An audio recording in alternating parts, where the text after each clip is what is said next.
familiar faces and friends are joining us from several corners of this globe. I take this opportunity to greet everyone. Good morning, good afternoon, good evening, depending on where you are joining us from. We are very, very pleased to have you on board.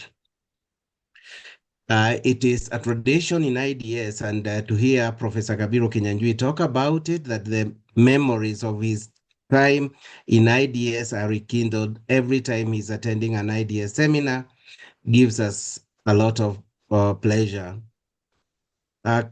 IDS hold these seminars every 2 weeks, and we're very happy that we can provide a platform where scholars, policy thinkers, and practitioners can meet and exchange ideas and give a discourse to development studies. So as we do this, we welcome colleagues, scholars, practitioners, policymakers from diverse backgrounds, because all disciplines touch in one way or the other on development.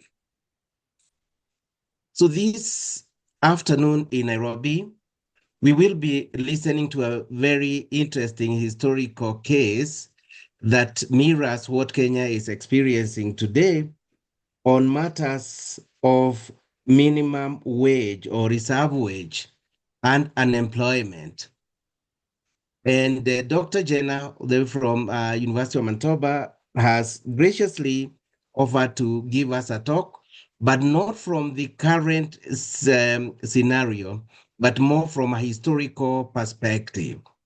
So looking at this and hearing 1930s as the point of reference, what colonialists did in order to safeguard or to control unemployment among the youth then, it's a very interesting area of assessing development and perhaps informing what we are witnessing today when we talk of youth budge and unemployment, a very perennial problem in this country.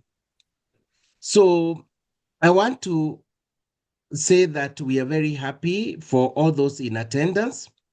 Looking at ourselves now, about 30, I believe that by the time we start this, we might be, sometimes we reach almost 70, 80, 100, and we do not take this for granted. My name is Paul Kamau, currently serving as the Director of Research in the Institute for Development Studies, University of Nairobi. And I want to, on behalf of IDS, welcome all of us on board, and to say that we offer an open platform where we can all exchange ideas and debate in a very scholarly manner issues of development. We do this every Thursday, 2 o'clock Nairobi time, up to about 3:30, and we welcome you to be part of this discussion. We have a big pool of scholars and researchers who are frequent in this platform for various discussion, and participation, because of it being online, span all corners of the globe. So we hope that more are going to join as we go along, but allow me to appreciate Dr. Jenna, Professor Jenna, Dr. Rotere, Mwongela Kemensu, and our moderator for the day, who is Rosanne Njiro, and to say that we are very happy for offering also your services to coordinate, to discuss, and also to present during this seminar. We look forward to our interaction as we go along, and I want to stop there and hand over to Dr. Njiro, who is our moderator for today, to take us forward. And Rosanne, you have the mic. Thank you very much. I'm listening in. Bye for now. Thank you very much, Dr. Professor Kamau, for that very warm welcome, and indeed welcome everyone to this IDS seminar series. As Professor Kamau has said, today we have a very compelling historical analysis through Jonathan's paper that is titled Policing the Reserve Wage, the Spatial Control of Unemployment, Carceral Labor Discipline, and Colonial Profitability in Depression-Era Kenya. We have two discussants for this paper. So I'm going to introduce our presenter, Jonah, and then the two discussants. Jonathan Jenner is an assistant professor of global political economy at the University of Manitoba, Canada, a senior researcher at the University of Johannesburg, and currently a serving scholar at the University of Nacional de Colombia. His work focuses on forms of labor coercion and control in colonial African economies and how this generates long-term forms of underemployment. He is a recipient of the 2023 Arts Teaching Award at the University of Manitoba. Our two discussants who will respond and reflect and engage with Jenna's argument, offering complementary or contrasting perspectives, are Dr. Mutuma Rutere, who is the National Crime Research Center Director in Kenya. His research interests spans the fields of crime and criminal justice and governance. He is also a research fellow, Global Risk Governance Program, Faculty of Law, University of Cape Town, and also most recently served as a member of the National Task Force on Improvement of the Terms and Conditions of Service and other reforms for members of the National Police Service in Kenya. Also the Kenya Prison Service and the National Youth Service through the Maraga Task Force in 2022 to 2023. Previously, Dr. Mutuma Rutere has served as Director, Center for Human Rights and Policy Studies, and also as the United Nations Special Rapporteur on contemporary forms of racism, racial discrimination, xenophobia, and related intolerance. Our discussant two, not in any order, is Mongela Kamenchu of Ukombozi Library. Mongela, commonly known as Monaja, is a recording and performing artist whose style of music mostly fuses African souls with contemporary styles of music. He is trained as a historian to graduate level and with years of research experience in Kenyan politics. His music addresses socio-political themes. He has worked closely with leftist movements in Kenya and Tanzania for more than a decade and has had artistic engagements in both countries over the same period. He is a former Forum CIV Artist Fellow and is presently an Omega Resilience Award Africa Fellow, partaking in the fellowship designed to help societies imagine what it would take to respond to the global poly crisis and chart a path towards a more resilient future. To move this discussion forward, we will have Jonathan make his presentation in about 25 to 33 minutes maximum, Jonathan, and then we'll have responses from Mutuma and Mwangela in about 10 to 13 minutes so that we are able to manage time for plenary discussions. To our participants, we listen carefully, the audience, so that we are able to engage later on in plenary. Welcome very much, Jonathan. Rosanne, let me break protocol a bit and apologize for this. I tried to raise my hand up, but we have Professor Kabiru Kinyanjui, who in respect of the black hair, I would like you to just give him a chance to greet us. He's the one who connected us to Dr. Jenner. If you can allow for him to say just greeting before Professor Jenner takes over. With your permission, please. Professor Kabiru, yes, we do welcome you and kindly greet us as a very important member of IDS. Thank you very much, Professor. I'm honored to be attending this seminar and in particular to listen to Dr. Jonathan Jenner. I have known this family for a long period of time, and it's a great joy to see what Jonathan, who came here as a young person in this country, learned about this country, learned the language, has followed this with a very, very important research which is undertaking. I'm very glad, and I would like to commend Jonathan for the great work he has done in researching this very important field. I'm looking forward to listening to what he has to say. We have that connection that I came to know his parents when they came here for the first time. And it's a joy to see Jonathan once again in this country. And to be in this family of Institute for Development Studies is a great joy to me. This is a tradition which I valued a great deal. Thursday afternoon, and that's where we built scholars through this kind of seminars. And we have, through that process, we contributed a great deal to the knowledge in this country, to policy making, and to improving the quality of governance, the quality of development processes in the country.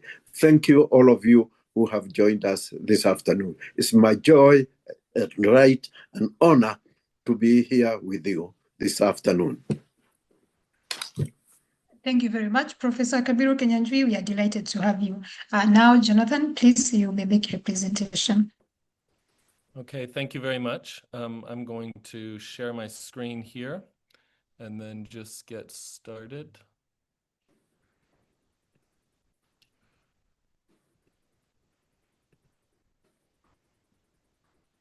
Okay, let me start my clock here so I can keep myself accountable.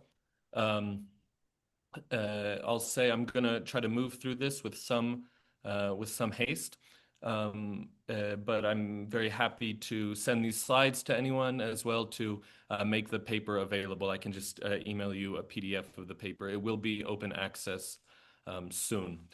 Thank you to the organizers, especially to Professor Karuti Kanyina, Professor Paul Kamau, Ms. Pascal Mbezo, Ms. Eunice Karimi, and Mr. Saina Kiprotich for organizing all of this. Thank you to my advisor, Dr. Mwangi Wagitinji, for making some of these connections, and to Dr. Kenyanjui for urging me to bring this work to IDS some years ago. Thank you to Dr. Roseanne Njiru, to Dr. Mutuma Rutere, and Mwangela Komenku for discussing. It feels very good to be back in Nairobi. Nairobi is my first home, and I feel a particular responsibility and accountability in presenting my work to the Kenyan public. So I'm quite interested to hear your feedback and ideas about how to improve future work. Let me just hop in. Some of the starting points for this, when I was working on my PhD and doing some other work, I was spending a lot of time at the Kenya National Archives, and some things came through, and the one is that the conviction rate in Kenya, it was already higher than its neighbors, than Uganda and Tanganyika, but it really takes off during the Great Depression.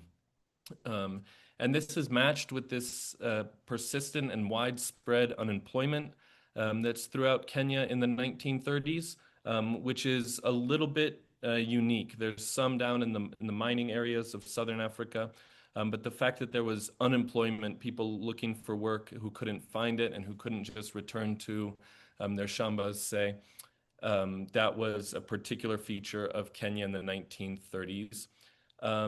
And finally, it's not until it's coming out of the 1930s that settler capitalism and European capital in colonial Kenya becomes really profitable and kind of sets the tone for the late colonial period. And those are some of the kind of things that I wanted to bring together in this. There's some things that don't quite make sense at first blush. And I wanted to try to think through the relationship between these different phenomena. Throughout this presentation, I'm going to be having quite a few kind of sources from the archives that I won't be spending time to read, but will be there just kind of on the side. For those of you not familiar with Kenya in the colonial era, I know a lot of us are. Just to orient us geographically, I'm going to be talking a lot about the White Highlands and the native reserves, which we can see through a series of maps, and that geographical distinction is going to become really important. I'm going to talk first about the labor regime in the 1920s, then talk about how unemployment developed Then talk about how that was handled in the 1930s. Finally, think about what that did with wages, and then reflect on some of the themes that emerge from that. In the 1920s, from the time Kenya becomes a crown colony after the East Africa Protectorate, Kenya is trying to establish profitable European export agriculture, which is going to be looking to have wage workers working on huge estates, latifundia, if you will, of settlers in Kenya. After a series of initial conditions are in place, violent dispossession of land, export infrastructure, etc., getting access to African labor was the foundational concern of the Kenya colony in the 1920s. Here's a settler, Captain Coney, discussing different ideas about what the government should do in order to make sure that Africans are in a position to sell their labor power. And very importantly for British colonialism, it needed to appear voluntary, or at least in the very last instance, it would be signing a contract. And thus, kind of in the big theories of liberalism, this appears voluntary. And so they erect a whole series of institutions to, and this is mostly what I study, institutions of labor coercion, that essentially are manipulating African life in such a way that every other kind of livelihood other than working for wages on a colonial state, on a settler estate, becomes more onerous. It's more difficult. Any other kind of livelihood that I might have becomes difficult. So vagrancy laws and direct tax, the hut and poll tax in Kenya, dividing all of the land in Kenya into crown lands and native reserves, and using the passbook or kipande system to enforce that, essentially creates an artificial land scarcity, as well as creates a class of squatters that I think many of us know about quite well. As well as different kinds of crop restrictions. So distinct from Tanganyika, say, Kenyans in the colonial era were prohibited from growing coffee, tea, and peripherum as cash crops. The idea being, if you're growing coffee on your own small shamba, you're not going to be working on Jenner's estate. Some of the ways I've thought about this in other work is that all of these institutions are trying to push and coerce Africans into the paid labor sector. And even we have the police in the 1920s complaining. Here's the police commissioner in 1924 who's complaining to the governor, saying, we can't do police work. By what he means, he wants to investigate what he thinks of as crime. And he says, we're just chasing people down for taxes or enforcing passbook legislation, etc., and we can't do any police work, and they're really annoyed about that. And I think that explains the already higher rate of convictions in Kenya, the intensity by which the colonial state kind of pursued this. But then in 1929, the stock market crashes in New York and sets about the Great Depression, which essentially is a worldwide depression, and essentially means there's less demand in the capitalist core in Europe and in North America for coffee, tea, peripherum, sisal, the exports of the Kenya colony. And so this creates unemployment, I think, in some very interesting ways. And you'll excuse my very economistic graphs here for just a second. But if we think of a labor supply curve, we could think about backward bending, forward bending. It even doesn't matter that much here. But we can think of in the 1920s, there's some labor supply, there's some labor demand. And importantly, there's a reserve wage. If the wage is going to be below 6 shillings, no one is going to go out to work. But through the 1920s and onwards, all of these institutions of labor coercion are essentially pushing out and increasing the labor supply. Colonial capitalists thrilled with this. The higher supply means wages go down, etc. They love it.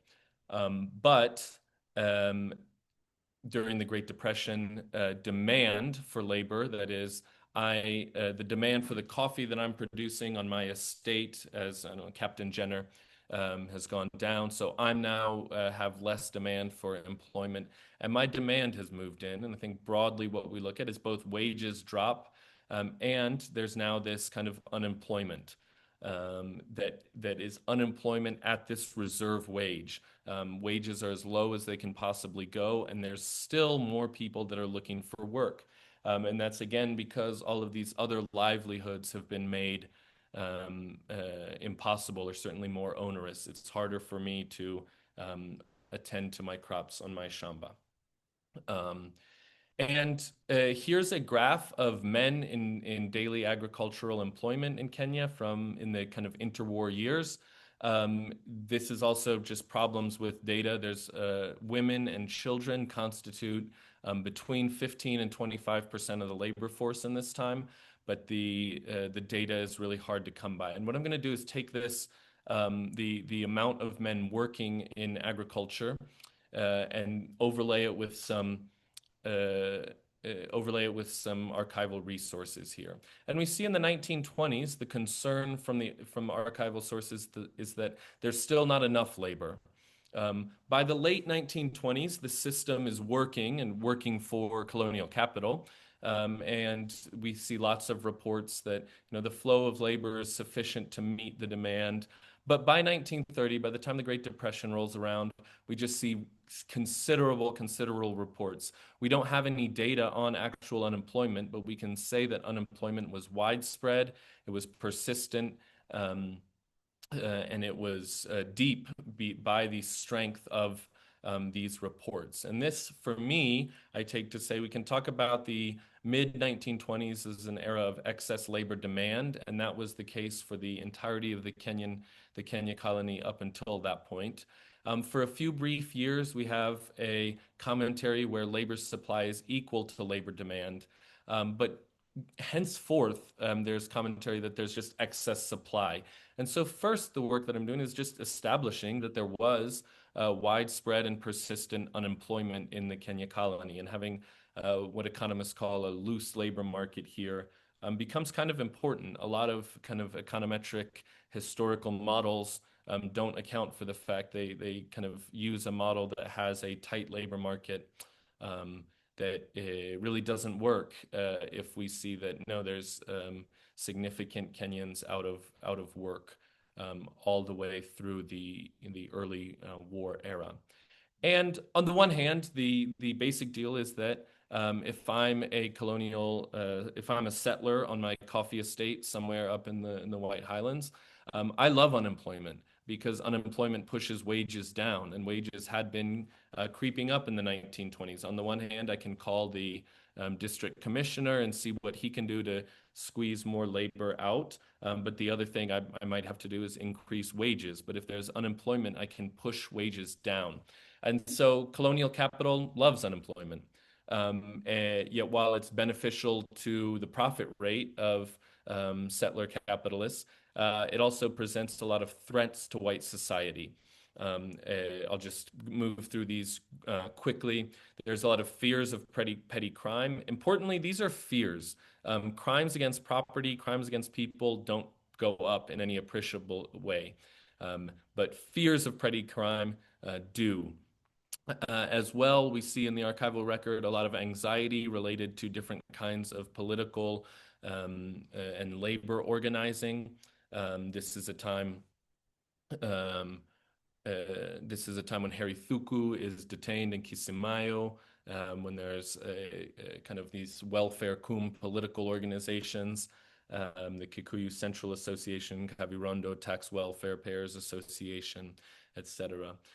But also in a really important way, I think the danger of unemployment is that it just shoots a gaping hole in this narrative that, whether they believed it or not, the colonial regime was trying to push that colonialism is a mutually beneficial arrangement. The dual policy of development is both good for Africans and good for European capital. And we see the Kenyan governor at the time, Grigg or Denham, they all echo essentially what Jan Smuts, the premier of South Africa, was saying at the time. And there's a lot of different ways of showing this. And essentially what I work through in the paper is this idea that I've kind of animated here. And if we think about this spatial divide, I'm going to populate it with some characters. This is simplified for many reasons, but in the White Highlands, we have settler capitalists. In the native reserves, we have peasant producers, using that word with some of all of the problems in agrarian studies of what that means. We then have employed workers or people selling their labor power working for settler capitalists. But the issue is in the 1930s that this unemployment develops, both unemployment in the White Highlands and unemployment in the native reserves, people for whom, let's say me and my brothers couldn't all work the same land. And so I'm looking for work, but there's no work for me to be had. And it's here where I start to look at what the police were doing and essentially make this argument that the police started to engage in this structure of what I call the spatial control of unemployment. And here they're arresting thousands and thousands of young men in the highlands and repatriating them to the reserves. And the idea here is to contain all of the threats of unemployment while preserving the benefits. And so to preserve the benefits, then there's this institutional architecture which takes shape, which seeks to make sure that unemployed young men, I pick them up in the highlands, I go drop them, say, in the Embu Reserve, but I need to make sure that you're still attached to the labor force, not as an employed worker, but as an unemployed worker. I need to know that you're seeking to continue to work in the reserve. And the idea here is that by moving unemployment, I can neutralize all of the threats. That I'm not scared of petty crime if you're in the reserve. I'm not scared of reporters from the New York Times or the Manchester Guardian or kind of this increasing anti-colonial agitation that's happening not just in Kenya, but also in London. I'm less worried about people covering that. And I'm somewhat worried about political organizing, but at least the political organizing is farther away. At least there's not local, this idea of the unemployed agitator here at my coffee estate urging people to strike. And so that's kind of what I look at. And I try to show that in a series of different ways. The state moved people in all kinds of ways. There was the Liban's removal ordinance in the 1930s, but it still needed some kind of legal pretext. And so this whole patchwork of laws, some of the pre-existing ones, vagrancy, tax laws, passbook laws, but interestingly, new kinds of municipal codes. So of this huge increase in convictions, some of these convictions are for crimes that I don't really know what they are. Misuse of a bicycle, loitering in traffic islands. They're municipal codes that are put together with the express intent of just criminalizing what young men looking for work would already be doing, and are put together in these different ways. This is from Ngugi wa Thiong'o's novel, rest in peace, Mzee. But this is from Ngugi wa Thiong'o's novel. It's from the 1950s, but here is Mr. Howlands, who's a former settler, who becomes the district commissioner, talking to the police, talking about these two sons who he wants to pursue. Just keep an eye on the sons, arrest them for anything, curfew, tax, you know what. But I think what we start to see in the 1930s, perhaps even before, but we really see it take off, is this kind of arrest first, charge later kind of policing. And the important thing, though, is that it doesn't even matter if you're convicted. I just arrest you in the Highlands. I take you to a detention center. You go in front of the magistrate. You get a sentence or you don't. It doesn't matter. Even if you're innocent of misusing a bicycle, you're still going to be repatriated. And so the spatial control still wins. You go from the White Highlands to your reserve.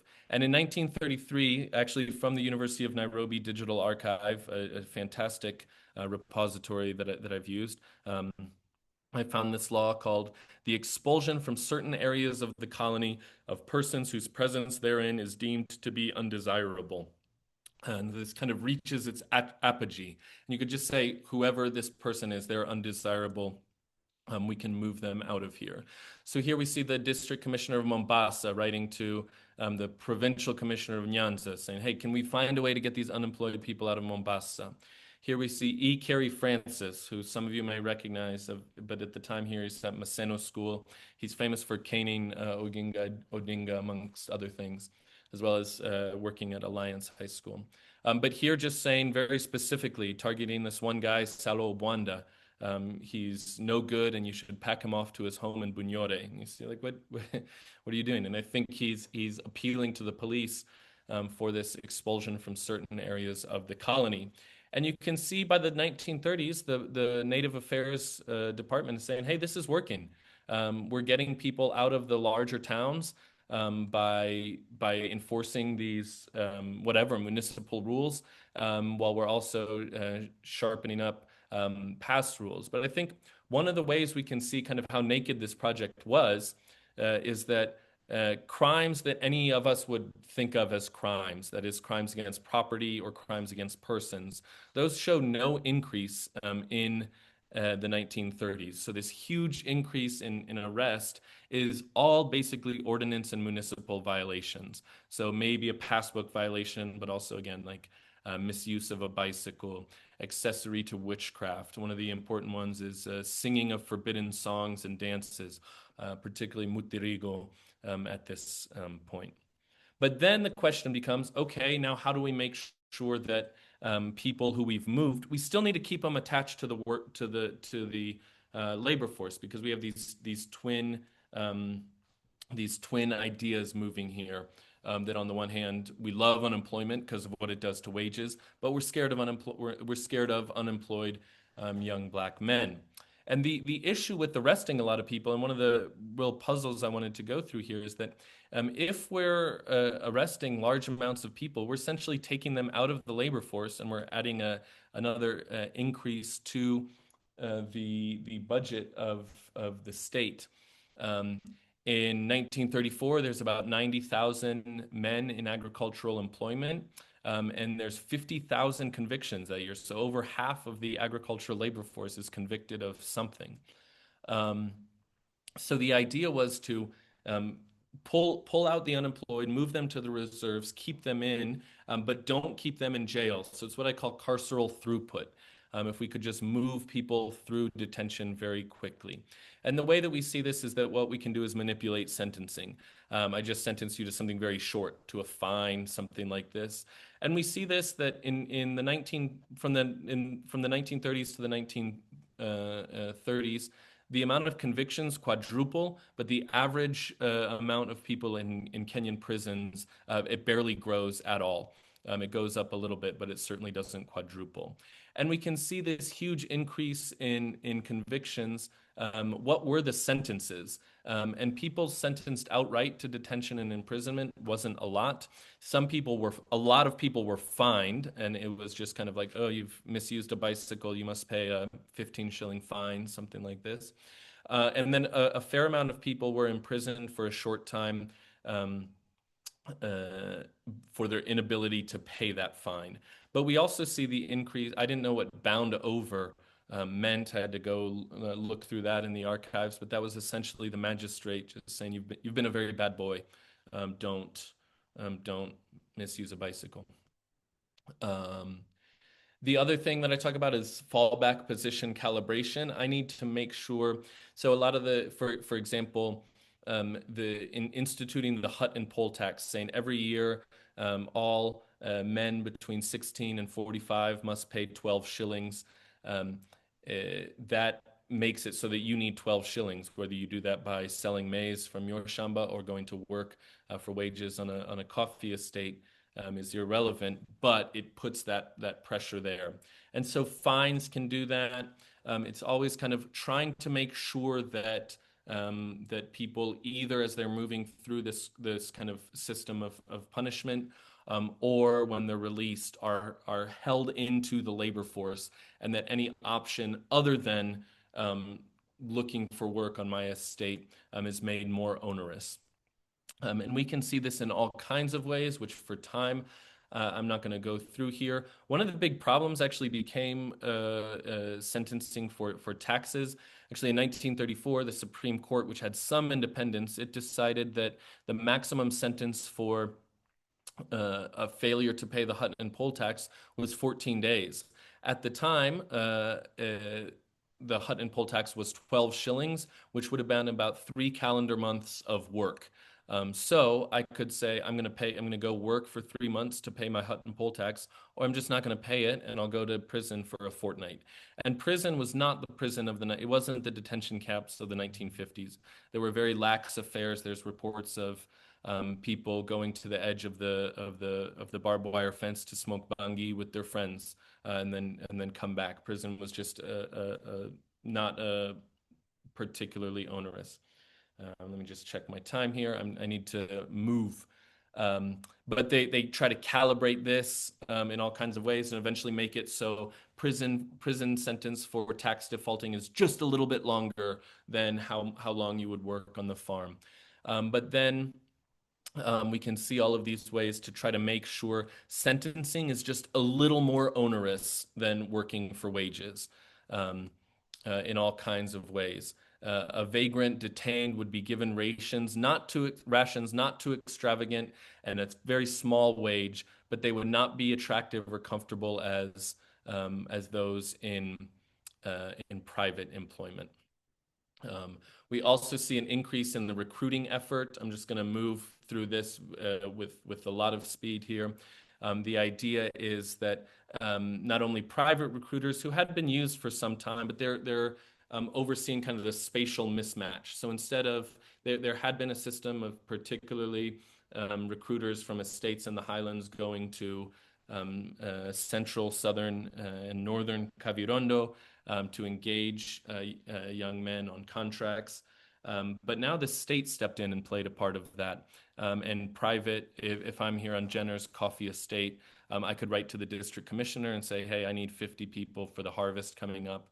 And then they would sign the passes, do different kinds of things like this. And we can see this in all kinds of ways. The balance here is how do we tighten up administration of the Lumbwa pass rules, but so as not to interfere with the Lumbwa labor supply. Lumbwa is just a dated term for, at this time, for Kipsigis. And we can see all kinds of tensions here. But what we see through the 1930s is through several different time series data that have collected, as well as like reports from individual farms. Here's Major Ridley's estate in Wasingishu. He interviewed all his workers for their wage in 1930, the highest they'd been paid since 1930, the last job they had before they worked for him, and he paid them 6 shillings a 30-day ticket, which took actually 42 days to complete. And we see all of this, all other kinds of evidence, which I'm just going to move through for now. Again, I'll be happy to send this in, but quite awful stuff. Here actually talking about squatters, but the same kind of thing. For the right to graze their stock, a grown man will accept less than a kitchen toto's wage. Just dripping with this kind of colonial racism. But squatters were being paid 3 shillings per month at this time. Contract labor was paid 4, 5, 6 shillings. But people were working 3 calendar months to pay a tax of 8 shillings, which the tax was even put down. Archdeacon Owen, who I think many of us will be familiar with, keeps making this point that it's actually African women and children in the reserves who are subsidizing capitalists in some really important ways, because the wages that are obtaining on the estates, people are only working there to pay their tax. They're not working there to get enough money to be able to feed themselves and feed their families, and has this interesting kind of relationship between talking in looking at social reproduction and other kinds of ways, but essentially that Kenyan women and children in the reserves are subsidizing the European capitalists. And we see that capital recovered. this happened at a time when output per worker increased. Instead of wages mapping to marginal productivity or whatever these models suggest, we see output per worker increases, but wages fall. And people just come out and say it. The sisal industry is not too flourishing a position. It was only owing to the great reduction of native wages and overheads that any sisalist state carried on. So without crushing labor and being able to push down wages in these ways, people are claiming, yeah, the sisal industry would not have survived. The claim I'm making here is that from this unemployment in the early 1930s, the demand, as I increase my demand now, as Europe starts buying coffee and tea and sisal again, prices recover. Settler capitalists in Kenya are able to pull from this unemployment buffer. And here we see actually kind of for the first time something maybe more like the Lewis model, pulling from kind of unlimited labor supplies. But the issue throughout colonial Africa is that they're really not. It's just created for this short time by lots of unemployment in the 1930s. Where wages go up a little bit. The last thing I'll talk about here is how this contrasts with the response to the Great Depression in the global North. And in some ways, it's actually really important that Kenya's response seemed like, say, the response of the United States. There was fiscal stimulus and relief to European planters. There was, sorry, I'm just seeing the chat here. There's this fiscal stimulus and release. There's state management of the capital labor relationship. So in the United States, this looks like the National Labor Relations Board or instituting a minimum wage and something like this. Here it looks like crushing African labor. And the colonial state kind of leans back into what it knows, policing racial capitalism in these particular ways, but doing so even harder than has been done before, using some of the market forces that have created this unemployment, and then carefully managing this reserve army of labor, which is going to depress wages. And in the global North, there's often this rosy interpretation of the Keynesian turn, this idea that, oh, well, at the Ford factory, they realized that we need to pay workers enough so that they can actually purchase the cars. And capital was on board with labor receiving a larger share. So that they could stimulate demand, there could be wage-led growth. The workers on coffee estates are not the consumers of coffee, this kind of classic picture of disarticulation, which I think is going to very much continue through the independence era. And so I don't need coffee workers, sisal workers, peripherum workers. I don't need any of them to purchase the products that they're producing. So I don't need them to have higher wages. I need them to have as low wages as possible so that I can generate as high profits as possible. I think this has some very obvious parallels to the cut flower industry, particularly in Naivasha. Whereas workers in the global North often their wages form a significant part of aggregate demand. That's not the case here, and so capital can get away with crushing labor. And I use some things in the paper that I'm just going to cut through now. But this idea of a lot of Keynesian thought and this kind of developmentalist thought is based on what Carolyn Biltoft calls this metageography, kind of taking some of these institutions of the global North and universalizing them and then saying, this is economics, this is how you stoke aggregate demand, et cetera. And pulling from some theory that's saying, okay, no, that's very particular to particular spaces and times and doesn't resonate with the experience in the colonial periphery. And what Biltoft calls, this era of what people often think of as Keynesian prosperity coming out of the Great Depression.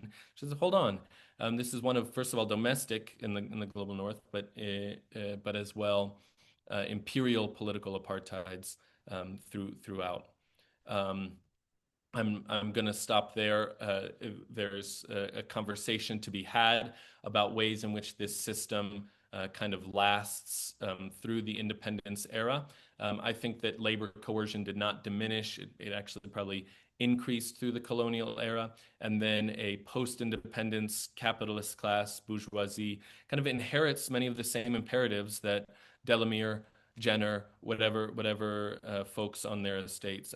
That's not actually, there's no Jenner estate, but they inherit the same imperatives that they had.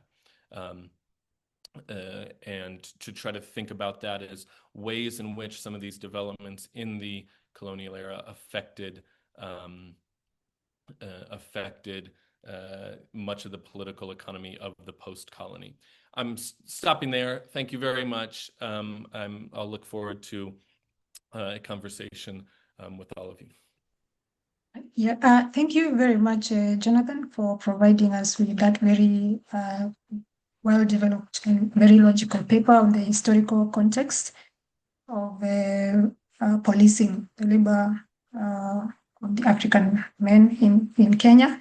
And you have given us, I think, a very good background of the 1930s Great Depression that saw a rise in African unemployment for young men and the state response in spatial control and through the mechanisms that you have provided for us, carceral, throughput, and the spatial control of labor and the strategic function of unemployment itself for profitability of the colonial regime.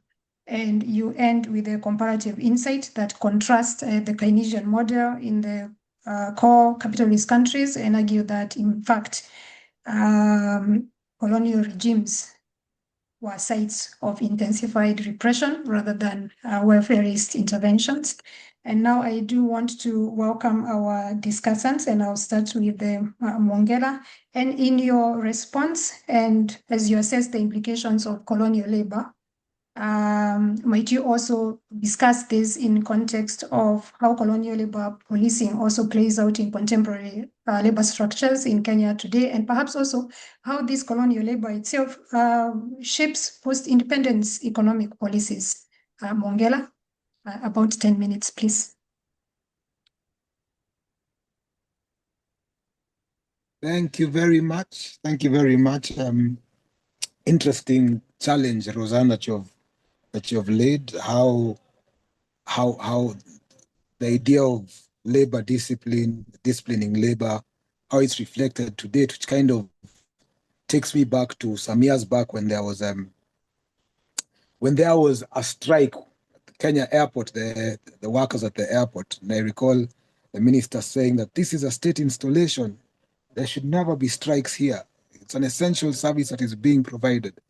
Of course, a little bit different from what Jonathan has shared, because Jonathan was talking about, rather than the state institutions coming down on labor unrest, preempting that and sort of hiring labor and even trying to divide the unemployed from the employed as a means of preempting labor unrest. And I mean, that's also, it speaks to that agency of that, something that I would have hoped would have been given more attention, the agency of the Africans in resisting, be it the increase of labor hours, be it the destocking. And this is particularly pronounced in the late 30s with the passing of the Resident Native Labor Ordinance of 1937. There are a number of, and Tabitha Kanogo writes about this in her chapter on Kenya and the Depression, when she talks about how squatters would even burn crops, how some would even hide their stock, because of course the colonial regime was trying to, as much as possible, what Jonathan talked about, the fallback calibrations, trying to encourage dependency by destocking. But we had squatters hiding their stock.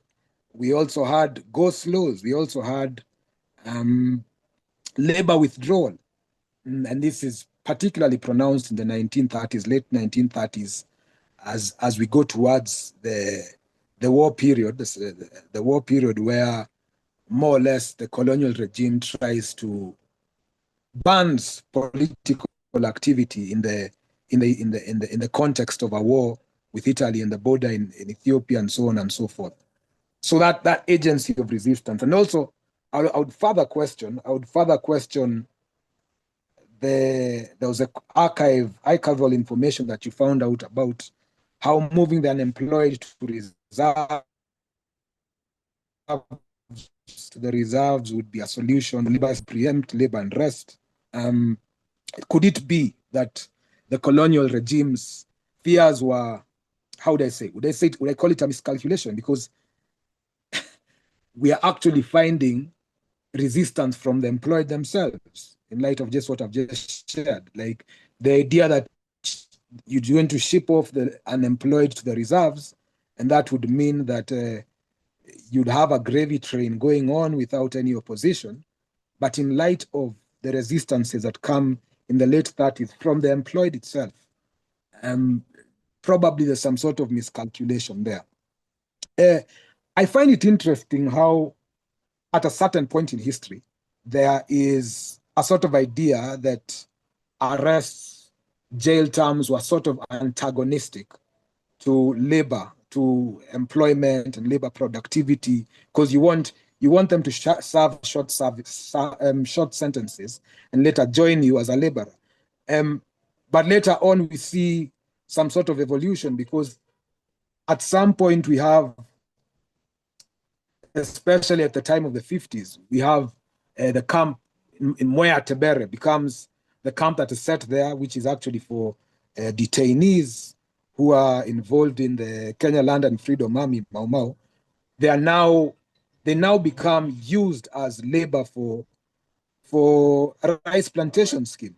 And so it's interesting how at one point, jailing becomes sort of antagonistic to labor, but now it moves on to become actually a productive force in what's the word, in the state then. And then we also have recently, about 7 or so years ago, there was what was called the Kenya Prisons Enterprise Corporation, which was signed by, it was an order that was signed by Uhuru Kenyatta, and how that has now become, it's like we are moving towards almost an American system where the new Jim Crow, I think there's a book written by Michelle Alexander, the new Jim Crow, where prison inmates are now being used as labor. And that's, of course, a departure from what was there 90 or so years ago, 80 or so years ago. I also found it interesting how the parallels and the New Deal, you've just talked about comparing Kenya to America, Roosevelt's New Deal, and how then, for the Americans at least, you'd have some sort of support from the unemployed in America, but now the support is coming here to the settlers.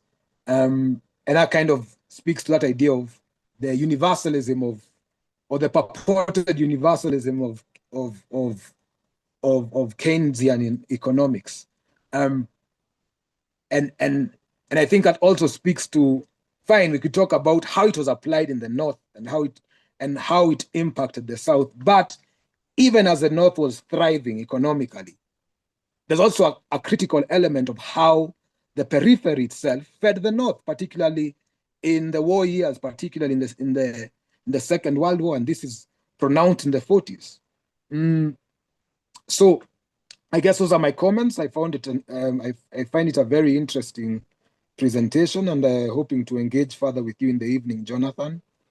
Yeah, I guess that's all I have to share. Thank you. Thank you very much, Mwongela, for your interesting observations. I think before we have Jonathan respond, particularly to the question that you asked about the agency of Africans, because they seem to be presented as non-agentic in resistance, I will ask Dr. Mutuma Rutere to make his observations, and particularly to also help us think about whether this research frames our history within the broader and long-term underdevelopment discourses that we have today. Thank you very much, Lucian. Thank you very much, Jonathan and Mongera. Very interesting, very exciting presentations and observations. And particularly, I am really struck by the point that Jonathan makes in the paper with regard to how the various institutions are really brought to address the problem of unemployment, particularly to provide for the settler agriculture, and specifically how the questions of policing, the institutions of policing as well as punishment, all of them are really mobilized specifically to provide to ensure that there are low wages, but also specifically to ensure that settler agriculture is actually protected. And I think the point that I want to advance from there is that I think Jonathan's paper is very useful because from the studies of policing and punishment, it really introduces us to think about the political economy of policing and punishment. Ordinarily, these are not, when you look at the most studies of law and order of policing, the political economy is basically treated as a backdrop. History is basically glossed over, and I think what this paper does, even though its focus is not the institutions of police or punishment, is that really invites us to think very critically about how punishment, law, policing needs to be thought of from a political economic perspective. Also, I am really struck by a very important point about law and how law, the colonial state needed to make a pretense of the law and introduce laws to actually legitimize the kind of policing and punishment that was needed to ensure that wage labor, cheap wages were available to such agriculture. And I want to follow up on that because I think law, as we very well know, was very critical in how the various populations were incorporated in the colonial state. And if we want to understand how the law and order and punishment institutions functioned both in late colonialism and the post-colonial state, we need to look at how the various populations were incorporated by law. And I think, of course, I don't need to rehash that because that terrain is very well covered by scholars such as Mamdani.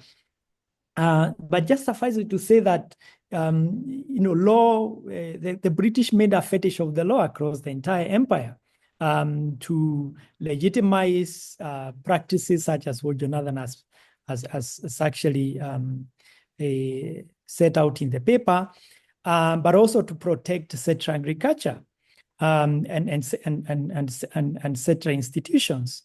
The instrumentalization of law to maintain the ends of the empire, including settler agriculture, are very critical in understanding what happens in post-colonialism. And you all remember the work of Robert Bates of how central agriculture is in understanding post-colonial Kenya, and particularly the various institutions as well as the politics. One needs to connect that, how the police and the law and punishment operate under colonialism, to actually see how they also operate in post-colonial period, particularly when it comes to issues of the economy as well as agriculture. And I think Mongela has made a reference to Moya irrigation scheme, and I'll come back to it later. So whereas, of course, the colony was established through conquest, later on the colonialists, of course, found that they could not be administered through the gun, and therefore they needed legitimation through the law and the institutions of the police. And that police in the colony was essentially not about crime prevention, particularly when it came to the African population, but it was about ensuring that disorder did not spread to the central areas. And when needed, that police could actually enforce the kind of laws that were needed to keep us central privilege, and particularly when it, and also specifically when it came to agriculture, as has been pointed out. The structure of the economy and politics of the post-colonial state, of course, had a major impact on law, order, and policing. And what we see in the post-colony is that, whereas, of course, the economy and agriculture is not racialized as it was under colonialism, now socioeconomic status becomes an important predictor of how people are treated by police institutions, how they are policed, and actually whether they are punished and how they are punished in the post-colony.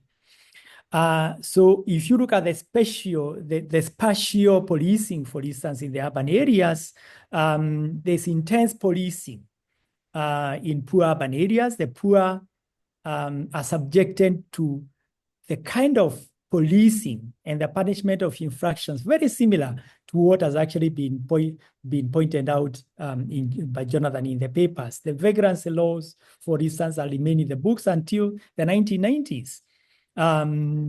Very, very striking that it was many, many decades before they were actually removed from the books. Another legacy of that late colonialism that comes in the post-colony is the treatment of hawkers, for instance, and the insertion of the police in what are essentially disputes over how various individuals are incorporated in the market economy. So that the police very often in urban areas, in the post-colony, you see police violence meted out on hawkers who are not supposed to be, who the state actually, or the managers of the urban areas want to drive out of the more affluent areas of the towns, or the main street, if you can put it that way. If you look at the range of agriculture laws and how they're enforced, what you have in the post-colony is a form of agrarian despotism that is also enforced through laws. And I think Mongera mentioned where until late 1998, you had basically tenants living at the mercy of the National Irrigation Board, a state agency. And the kind of labor relations in that place were actually maintained through punishment, through the chiefs, as well as the police. You could even be arrested if, for instance, you were found at a certain period of the year that you are still making rice in your house, because you are, by a certain period of the year, not expected to have rice because rice was rationed by the National Irrigation Board. And it's not until the residents of that irrigation scheme protested in the late 1980s and blocked roads and eventually throughout the National Irrigation Board that the reparations and between the tenants and the National Irrigation Board changed in that place. Remarkable that in those several decades, the same kind of colonial despotism was still found in the post-colonial state. So very briefly, I think what is most striking for me is really how the policing institutions, the practices, the law, the punishment, you find a lot of reproduction in the post-colonial period. And very often, unless you trace the origins and the logic, it's not obvious why this kind of legislation, as these kind of practices remained and still were being enforced in the post-colonial state. I think that connection is very important. I think Jonathan makes it very, very clearly in the paper. And I just want to applaud him for that excellent analysis. Thank you very much. Back to you, Rosanne. Thank you very much, Dr. Mutuma, for drawing those parallels of how this history continues to shape policing and indeed continues to shape the socio and economic hierarchies that we face today. You have mentioned, for example, hawkers and rice farmers. I'm going to give just 1 minute or 1.5 to Jonathan to make any response to the discussant's reflection.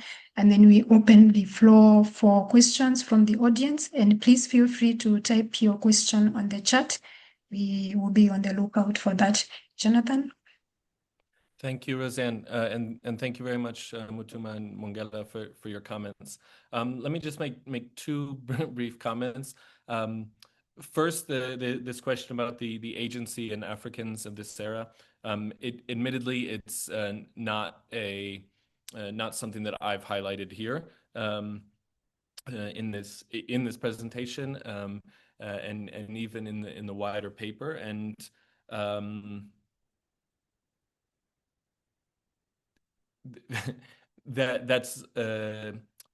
there's plenty of African agency in this period. I think it's important to kind of document and demonstrate what structures prevented agency from doing, but would be a grave error to leave with the point that there was no African agency. And just some comments on that. Much of it in this time just involved using the system to personal advantage. And taking kind of the ways in which these institutions have been put together, and just saying, like, I'm not going to use this to get crushed. I'm going to use this to take care of me. One really interesting thing that started happening was workers who were far from home would go hang around the police station kind of pretending to be vagrants in order to get rides home. And by the mid-1930s, there's this concern that you need to make sure a vagrant is really a vagrant before you send them on a lorry back home at the government's expense. But other times, using the law to bring cases against settlers for violations of laws that were totally stacked against Africans, things like the Masters and Servants Ordinance, things like the Resident Native Laborers Ordinance, but actually using that to win concessions and make sure some of the worst abuses of settlers were there. But as well as just kind of using those institutions to forms of personal advantage, there was quite a bit of resistance to colonialism writ large, from kind of local strikes on particular estates to a growing national movement of strikes, particularly in the late 1930s, both from the coast, but then all the way up into the highlands. We talked about I mentioned very briefly the KCU, the Kikuyu Central Association, the Kavirondo Tax Welfare Payers Association. They were doing quite a bit of important work just to document some of the things that were happening here. A resource that I haven't been able to find yet, and I've heard some places where perhaps I could track it down, and you have to excuse my Kikuyu pronunciation here, but to find what people were writing in Muigwitania at this time, to see what kinds of things people were talking about, and documenting this I think would become an important way that this work could be improved. But as Mongela mentioned, I mean, we're coming to maybe 10 to 15 years before the Kenya Land and Freedom Army is consolidated. Didan Kamathi is working through farms in this era, on different settler farms. J.M. Kariuki comes from a family that was squatting in the White Highlands at this time. And I'd really like to follow up on this thing that you pointed out, Mongela, that Tabitha Konogo documents, looking at different ways in which squatters hid stock, etc. Actually, one of the things I'm trying to find more data on was using this idea of erosion control as a way to both pull crops out of rotation in the reserves, but also just cull herds and kill stock of Africans, never killing stock of settlers, of course, but using that to create this force, but thinking about hiding stock and doing different kinds of things there. But admittedly, that's something that I think could really improve this work, and thank you for your comments there. A very brief comment then on this kind of relationship between incarceration or criminal justice, if we want to call it that, and labor forces. One of the reasons that brought me to this work is actually thinking about mass incarceration in the United States and actually getting frustrated with some really kind of almost mechanical interpretations of people saying like, well, I don't get why does having 2 million people pulled out of the labor force, how is that useful to American capitalism, without engaging, I think, some of the deeper kinds of things in that constellation. Thinking about the ways in which mass incarceration enforces a racial hierarchy that's very important to the political economy of the United States. What people talk about is maybe the wages of whiteness or other kinds of things, following from Du Bois and David Roediger and some others. But also thinking about things like in the U.S. South after the Civil War in the late 1800s, the system of convict leasing, of, again, arresting formerly enslaved people for vagrancy, for whatever kinds of things. And then the state of Alabama would hire out. You could lease a convict who would then come work on your estate. What I think Douglas Blackman has called slavery by any other name. Belinda Archibong and Nonso Kobili do some really cool work in Nigeria, looking at how prisoners were used for infrastructure projects of the state, and then looking at where a road was going to go or where different kinds of infrastructure was going to go up. Looking at this thing that Mutuma brought up as well, but this idea of writing criminality backwards. And the idea is, I need to put in a road here, or the colonial state wants to put in a road here. We're therefore then going to need a certain amount of prisoners. We therefore then need to go use this idea of criminality to get this amount of prisoners. And like you pointed out, Mongela, I think one of the important distinctions and one of the kind of coups of the settler class in Kenya was that while prison labor eventually was directed to work for the state, and earlier Okia Okola does some great work here, how requisition labor was also directed from state work to private enterprise. But one of the coups of the settler class was to make sure that prison labor was never directed towards public works, as it was in Nigeria, as it was in Tanganyika, as well as Uganda. And to make sure that if prison labor, or if prisoners were ever used as a labor source, that was in private employ. So a prison in Nairobi in this era was a really important source of labor for some quarries. And as you mentioned, Mongela, going then into World War II and the emergency period, using detained people as a labor source. But I think the important distinction is for private enterprise. And I suppose the only thing to pull out of there is that I think it's very hard to generalize a relationship from convict leasing to this Nigerian system that Archibong looks at to the ways in which prison and criminal justice is used as this mechanism of labor control. It's very hard to generalize the ways that can be done, and very important to pay attention to these very specific particularities and kind of who's pulling at it in different ways. I'll stop there. Thank you very much. Yeah, thank you, Jonathan, for your comprehensive response to the discussant's response. I will open the floor now to any person that has a question. You may put your hand up. Jonathan, I also request that you please check on the chat box. There are a few questions rather than me reading them. I think it might be better for you to just read and respond. Yeah, I see one here from Dominic Kimetu. How does spatial segregation today, such as urban zoning, continue to regulate and labor and economic mobility like in the colonial era? Dominic, I think that's a fantastic question, and I'd love to think about that. And the answer is, I don't know. But I'd love it if maybe there's others who can get involved there. I will say kind of a general thing, coming back to some of the comments from Mutuma and Mwangela, thinking about the ways in which this system moves to the post-colonial era, or the independence era, is that just thinking about the broad outlines of the Kenyan economy in the colonial era, is that this is all agriculture for export based on a particular kind of seasonality. And for that, the important thing becomes the requirement is for a labor force that you have some amount of people working the whole year, but then you need to pull a labor force in for harvest, but also throw them out.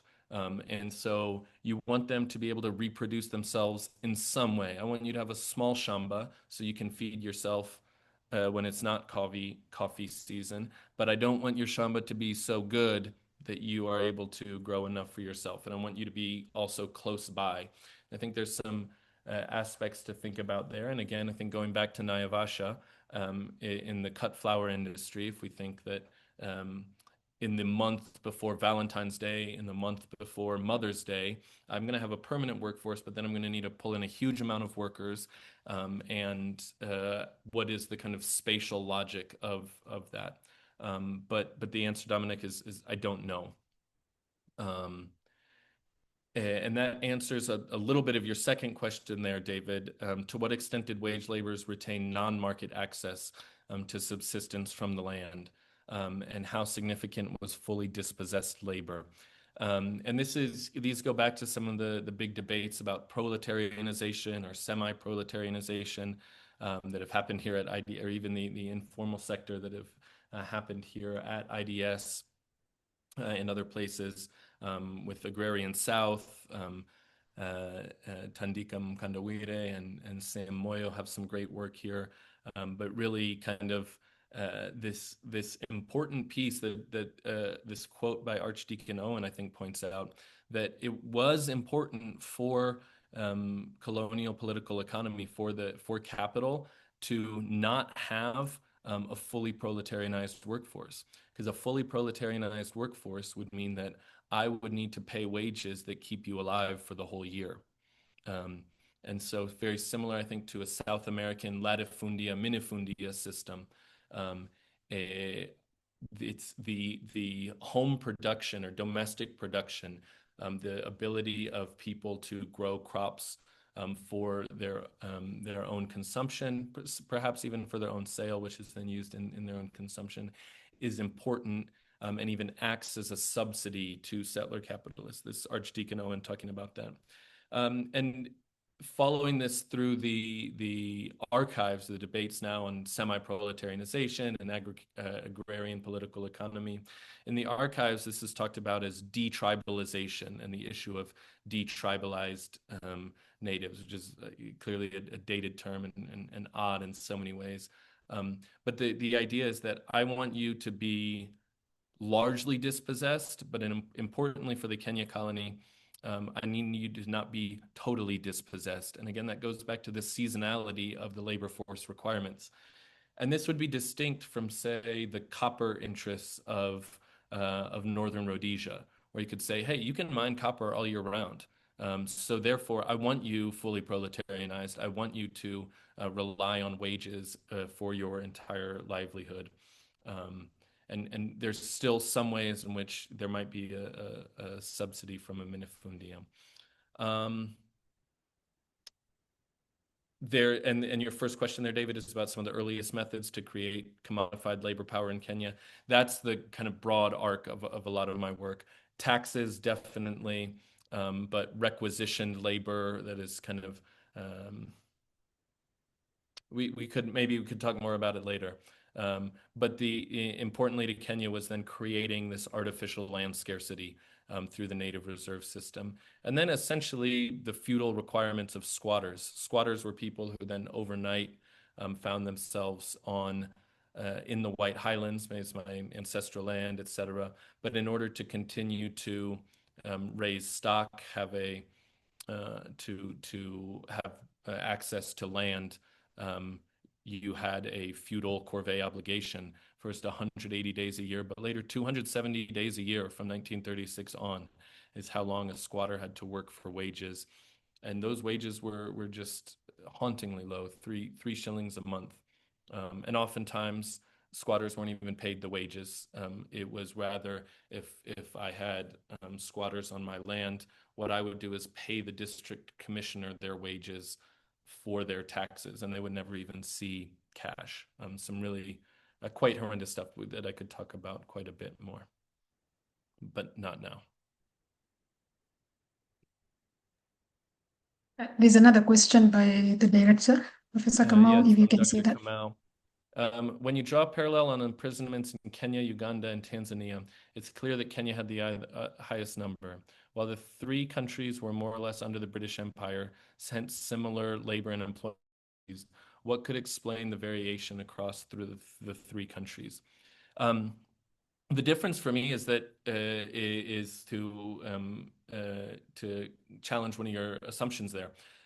They did not have similar labor and employment policies. Uganda had there's not a large settler sector in Uganda, and so it was much more cast, more like Ghana or Nigeria, to try to pull cotton and some other crops through peasant production.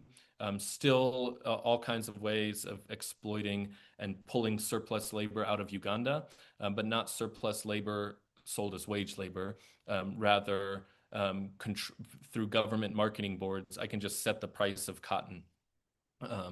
Or through government marketing boards in Tanganyika, I can set the price of coffee.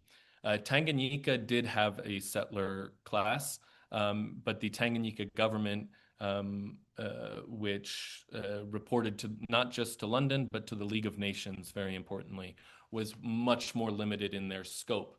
So European settlers in Arusha and Moshi who were growing coffee, they looked at the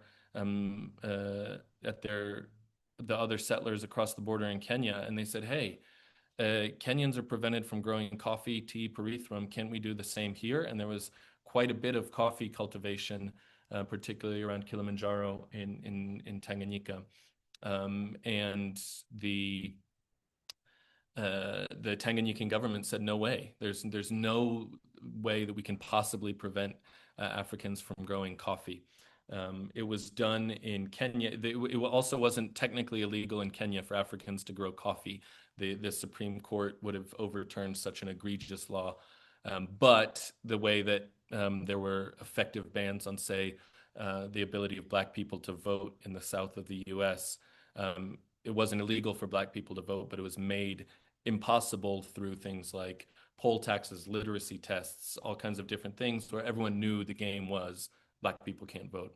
So by having high licensing fees and issues of like sanitation, the wink, wink, nudge, nudge was that Africans cannot grow coffee, tea, or peripherum in Kenya. And secondly, Tanganyika didn't have native reserves. So this issue of unemployment at the sisal estates of Tanga on the northern coast of Tanganyika, there was also similar, all these people are thrown out of work. But the reports we see in the archives from, say, Tanga town and all of the estates, there's reports of unemployment just for about a year in 1930, 1931. And then they go away. And it's very clear that what was able to happen is I was selling my labor power. I was working on a sisal estate in Tanga, but then I went back to maybe the Southern Highlands, to Iringa, and I was able to go to my shamba there. And yeah, if there's not work in Tanga, I can grow crops for myself. And this is later then encouraged by policies supporting peasant production in Tanganyika, peasant cooperatives. If Africans in Kenya can't grow coffee, there's no need for a coffee cooperative. But the Kilimanjaro Native Cooperative Union, for example, in Tanganyika takes off. And so I'd push back there by saying the policies are incredibly different. And Kenya is able to, the settler class in Kenya is able to really pull the ear of the government and get the government to do its bidding. have a lot more to say there, and I wanted to come back to some of Mongela's points, but there's more questions. I think we might be out of time, and I'll defer to Dr. Njiru. Yeah, thank you very much. Yeah, we are right at 3:30, but I have perhaps two questions that you can respond to. One from Professor Kabiru Kenyanji, and he asks, what was the role of missionaries in enforcement of labor laws and practices? Did they protest against these practices?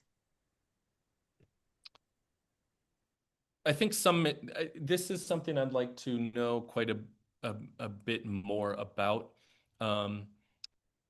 Some did, and here I think Archdeacon Owen is perhaps one of the important ones, but also has this kind of interesting, on the one hand, is seen as a kind of a part of white society in colonial Kenya who maybe had an Africanist perspective, but I think is viewed by others as someone who essentially defanged the Kavirondo Taxpayers Welfare Association and made its demands quite a bit less radical.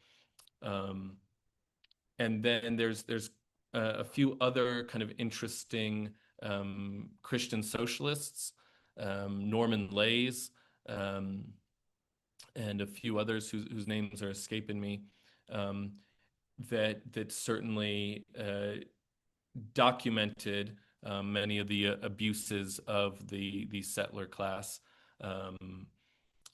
and some of these, and I think sought to end some of these laws. So, for example, Archdeacon Owen, a thing that he does in the late 1930s is one of the things for the resident native labor ordinance, not the master and servants ordinance. A thing that happens is that it's a criminal offense to leave before your contract expires. That's enforced through the Kipande system. But it not only became a criminal offense to leave before your contract expires, if someone left their employment and then I harbored them, if they stayed at my house, that would be now illegal. And Archdeacon Owen rails against this and says, this is like the slave catcher laws of older days. These are awful. We're regressing here. I have a sense that I don't know, Dr. Kenyanji, that I'd like to maybe have a broader discussion about. But I certainly think there was another set of the missionary set that really kind of preached the gospel of labor, of hard work, gets you into heaven, etc. That did quite a bit of work in terms of what you might call labor coercion on the other side, but maybe less material and more kind of your ticket to heaven is punched by being a good worker. We certainly see that in some of the literature and other records, but it's something I'd like to know quite a bit more about, and that I haven't engaged with as much. Thank you, Jonathan. I'll take the privilege of my position as moderator to just ask this, and you do not have to respond. I think we can take this outside. You briefly mentioned women and the fact there's no data on women's experiences, and we do know that gender is really a key dimension of labor. You've talked about policing, spatial control, and you mentioned wives and children and their importance in the entire policing of colonial labor. And I was wondering, and because for a very good reason, you talked about the archival records that largely do not have this data, whether you have any approach, to recovering the experiences of the women within this, I think, very heavily gendered colonial archive, also written from the perspectives of European men. That's just my thought, and we can talk about. I think I can give an interesting answer in 1 minute, and then we can carry on later. But there's lots of data or lots of sources in the archives that speak directly to the experiences of women and children, both in the labor force and without.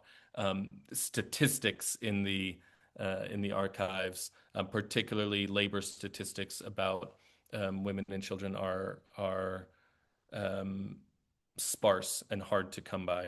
But it's some work that I'm working on currently and thinking about the ways in which, first of all, both colonial authorities cast different kinds of gender relations and thought about gender relations and thought about home production and social reproduction as a way of squeezing out this political economy. So there was, for a while, there was this obsession with making African women consumers of cloth. The idea that if African women consume more cloth, African men who are only interested in African women will then want to pursue work so that they can purchase cloth and then women. And these just very both sexist and quite racist ways of talking about this. But then this is used in strikes in the 1930s when Makan Singh is asking for higher wages and leading strikes in Mombasa. It's used as this disciplining mechanism. It says no one needs higher wages. This is just whiny materialist women who want more cloth. And different kinds of ideas like this, but also other ideas in Nyasaland, which is Malawi. These ideas early on, they wanted to ban cotton cultivation. The planter class wanted to ban African cultivation for the very similar ways that they wanted to ban coffee cultivation by Africans in Kenya. But it was later decided that, oh no, it's actually cotton cultivation in Nyasaland is women's work. Therefore, it doesn't interfere with the male labor supply. Therefore, we can exploit women peasant producers of cotton while still having access to male labor, and some interesting things like this. But there's a lot of data that I've pulled together that I'd like to kind of make sense of, that's both thinking about, one, colonial ideas about gender relations, which are often just wrong, but I think important to document in ways that pulled out, and then ways in which kind of different gender divisions of labor really affected production for the market, production for home, and the labor market. Thank you. A very interesting idea. I see how making African women consumers of cloth persists to date. Thank you very much, Jonathan, for that presentation and for the discussants, for the very critical response and drawing parallels to our experiences today in thinking about the intersections of economic policy and colonial labor coercion and linking those to our contemporary economic and social structures. Very interesting debate, and I would like to give the mic back to our director to make concluding remarks and to also thank on behalf of the entire IDS and the organizers, Jonathan, Mutuma, and Mongela. Professor Kamau. Thank you. Thank you very, very much, Jonathan.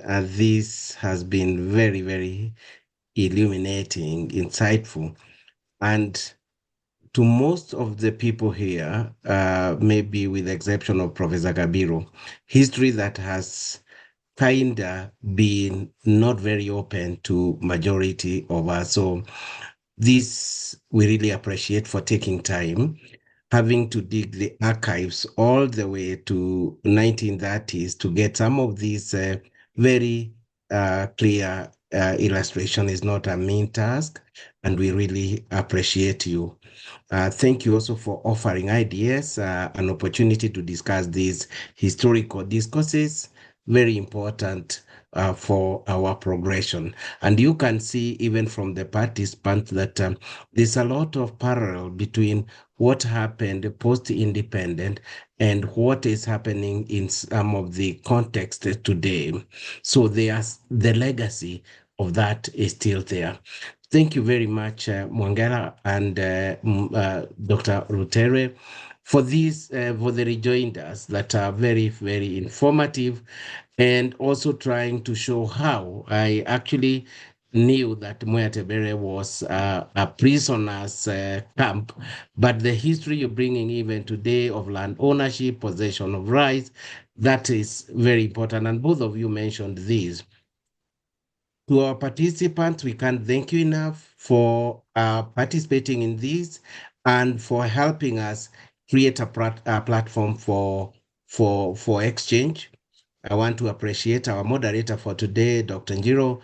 Really, you have done exemplary well. The debate, I know nobody wanted to stop Jonathan when he was speaking, but the debate or the presentation went on building. So we apologize that we overshot our time by 10 minutes, but for a good reason and with agreement to most of us who are here. So I want to really thank you all for your time, for participation, and to just announce as a way of parting shot that related to colonialism, we are also having a presentation, a seminar presentation on the 12th of June, and this will be on decolonizing knowledge. Eunice has already posted it in our wall and in our chat box, and we invite you to register early. Let's continue engaging and discussing these matters of importance. So all of you, you're invited to join us on the 12th of June to have a discussion on how to decolonize knowledge in this day and age. Otherwise, I want to really appreciate everyone for finding time to be here, and we look forward to our further engagements and a discussion as we go along. Thank you very much. So with that, allow me to say that we adjourn, but not to adjourn with the debate. This can go on. Jonathan has promised that the paper will be in open access, but obviously you can share what you have for some of our students today who might want to engage with the historical discourse of this country. Thank you very, very much. Have a good afternoon, good evening, and good morning for those who are joining us from a variety of region in the globe. Bye-bye for now. Thank you. Just a note.